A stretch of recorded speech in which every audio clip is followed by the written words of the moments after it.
Welcome to another edition of the Hgp Sportscast. I am Sean Embrock. We begin with tennis news. Table tennis players charged to persevere and to continue to improve. Support is assured by the GTTA. These are the words from the president of the GTTA. Details in this report. Monroe was at the time speaking to players at the conclusion of the first national tennis season for 2016. The president said the executive is all action for 2016. We can't train to tour, we have to train to improve.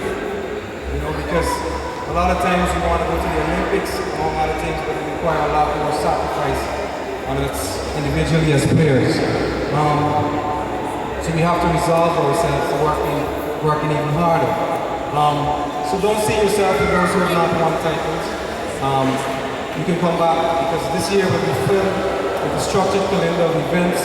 So every month you'll have a tournament to participate in. To further support the development thrust of the GTTA through a grant from the International Tennis Federation, ITF, several pieces of equipment were handed over to the GTTA. 6 table tennis tables, 80 beginners rackets, 2.5 rows of plastic balls, those are the new balls that are playing, 6 table tennis counters, 6 nets, and 4 rows of one-star training balls from the International Table Tennis Federation through an equipment grant, and it's based on our participation and lobbying for programs for Guyana in terms of the developmental realm. So the ITTF here is the equipment on my left, and they're basically giving it to us to help us in our developmental trust. And in the Gale's saga, Chris Gale fires back at critics on social media. Gale left a strong message for critics on his Instagram on Tuesday, following the end of his Australia Big Bash League campaign. Gale was at the center of a firestorm a couple of weeks ago after making inappropriate comments to reporter Melissa McLaughlin during a television interview, which led to widespread criticism of the left-hander.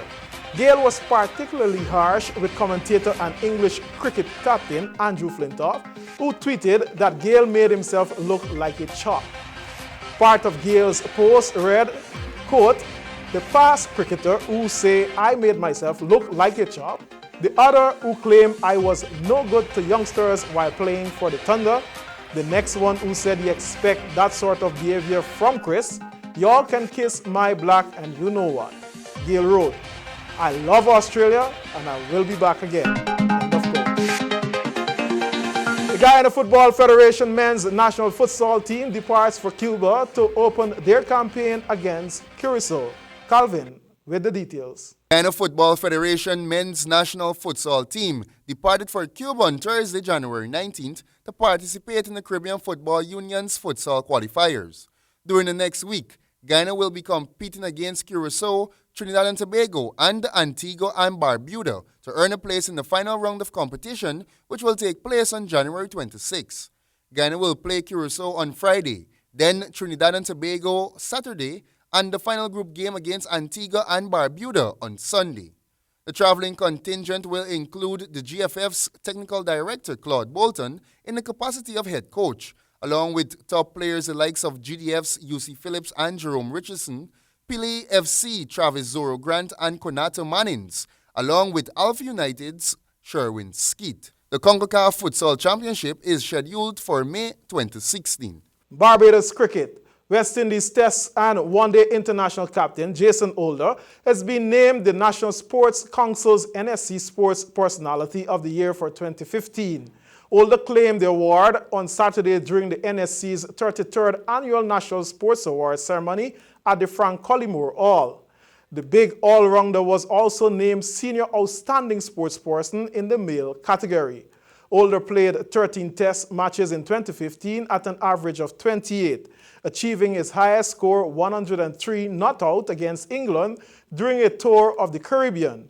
The highlight: over the same period, he bagged 21 wickets at an average of 39.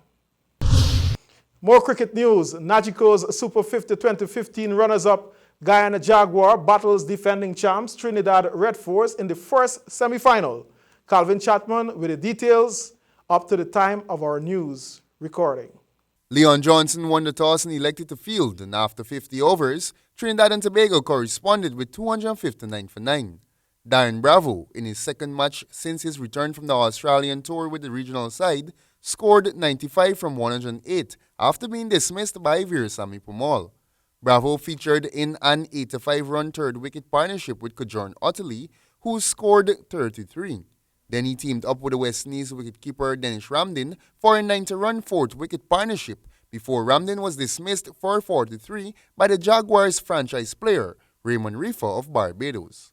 Although Pumal took 3 wickets, they costed 56 runs from his 10 overs. Rifa was most economical with a mere 39 runs from his 10. Stephen Jacobs caused the most trouble before retiring hurt earlier on. He bowled 6 overs for 12 runs, bagging 2 wickets in the spell.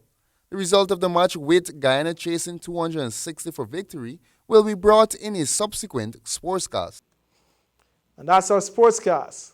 Now let's take a look at the weather.